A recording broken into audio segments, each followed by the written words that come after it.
Hey everybody, it's Ryan here from Android Coliseum. I'm here to do my long overdue review of the Google Pixel 3. Now this is the XL version that they've sent me. And I know you've seen my unboxing video and I was just excited to get this thing. I think really the Pixel 2 was an absolutely phenomenal device that no matter what was put in its way, I still went back to the Pixel 2. And there's been great phones this year. That Huawei P20 is still something I pull out on a regular day basis. But the Pixel 2 was great. The only thing that really kind of topped me was the Pixel 3. So we already know what's in the box. We got some digital headphones using USB-C connector. We have the adapter if you need the headphone jack, etc. We've got the power delivery charger, which is great to have another power delivery charger because my Pixel book is really picky about what it gets charged with. Anyways, but I gotta say, it hasn't been that long that I've been playing with the Pixel 3, and it really is just amazing. So basically, they sent me with a case as well, and I love this little cloth case they have for it. The greatest feature about the device entirely is that it's got QI charging. That's not plugged in right now, but I'll get to that in a different review. What do we say about this? So the idea that this is slightly bigger in terms of screen size because of the notch. And a lot of people automatically are going to say, oh, the notch, oh, the ugly notch. But let me tell you, you really don't notice it after a while. It does get kind of annoying that you get your notifications. You only get like 3 in there. And then if any more, you have to pull down. But I mean, really, you really don't notice it after a while. It is kind of sad that you can't turn it off. That is kind of a pain in the butt. Now, apparently you can go into developer options and you can turn off the shoulders. I'll call them the shoulders. But it just means nothing's going to go there at all. So unlike other devices like the Huawei or the LG, where you can turn it off, the information's still up there, but no drawing is up there, so it looks invisible. Unfortunately, you don't get that. That being said, I really don't care. To be honest with you, you really don't notice it's way up there. It's fine. You'll live with it in a matter of like 4 minutes playing with it. So, what are the big features about this one that you would go over the Pixel 2? I mean, obviously QI, and I'm going to get to that in a bit here. It still has the very much round icon setting, which I'm not a big fan of. Everything has to be round. You can't have non-round icons. They have that, so you can't turn that feature off, which is kind of a pain. But I mean, I do love the Pixel Launcher skin because I love getting into Google right away without having to figure something else out. The basically card thing again with what do they call this? The latest version 9 is Pi, whatever it is. I can't remember it now. Anyways, it gets used to. You can't go back to the navigation keys like you had on the Pixel 2, so you got to get used to swiping like that there. And it doesn't take too long to get used to it before you start realizing it actually isn't so bad. You're just something new has changed.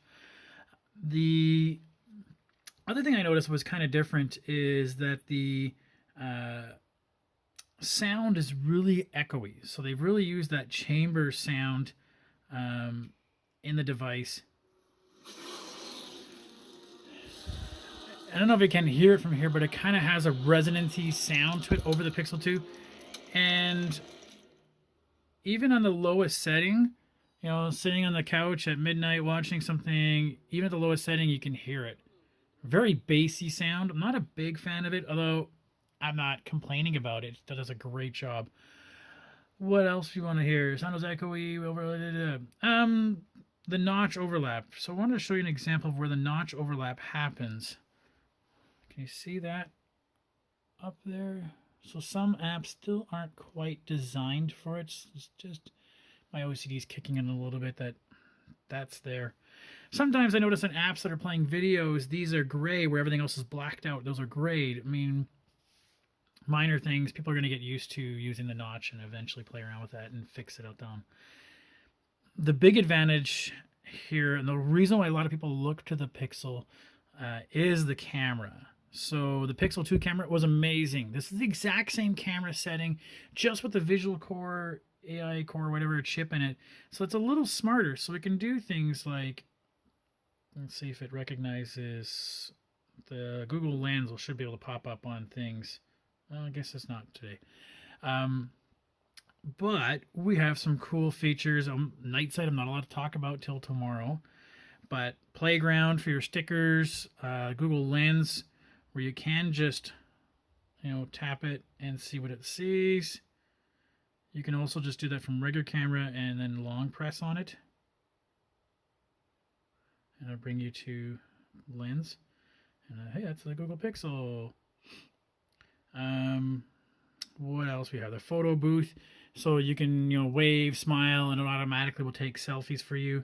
And that is the other thing about this too. The one advantage they did make over the Pixel 2 was that when we go to, hey, messy hair me, I can have a wide angle selfie. Ooh, wide angle selfie.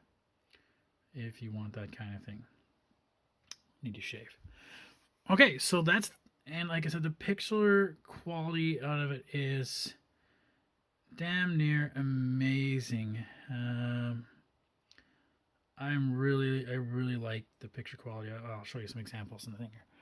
So it's a really great phone. It's a little expensive. You're looking at about $1,100, $1,129 plus tax. For this is the model with 64 gigs of space. I am a little let down. It only comes with 4 gigs of RAM. There's no 6 gigs of RAM option. That price I might want to, was hoping to get a little bit more space or RAM on it. A little more space would have been nice because you can get for an extra $130 the 128 gigabyte version. Just double check that. My mouse isn't working now, it's died.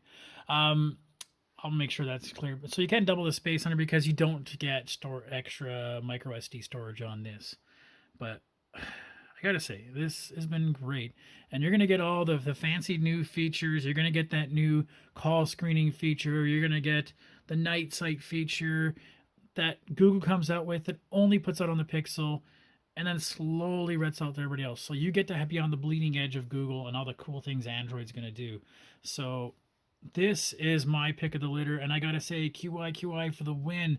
I cannot tell you how much I've missed that feature, being able to just plop it into the stand and just charge it, and it's fine. That being said, I did have an issue with actually this device, and it's come back to life. Putting it on the stand, and I was playing with a third-party charger and trying to move it around and find the right spot. It killed the phone. Like, it shut it off, and apparently it took like a week. So it was over a week before I picked it up and tried it again, that it was 0 battery. So it was a little bit of a weird bug. And I don't know if that was a charger thing or this guy thing, but I'm monitoring it. Otherwise, amazing phone. I think this is it. If you haven't picked up the Pixel 2, you're going to want the Pixel 3.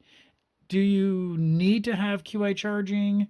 I think that's the big make or break between the two of these, because this will probably get some of the features that this is going to have, like night sight and stuff. But I mean, if you have a Pixel 2 right now, it's a little hard to try to say jump to the Pixel 3. I think it's worth it, but that's just me. Anyways, I'll have a full write-up on the website. Let me know what you guys think. Thanks so much.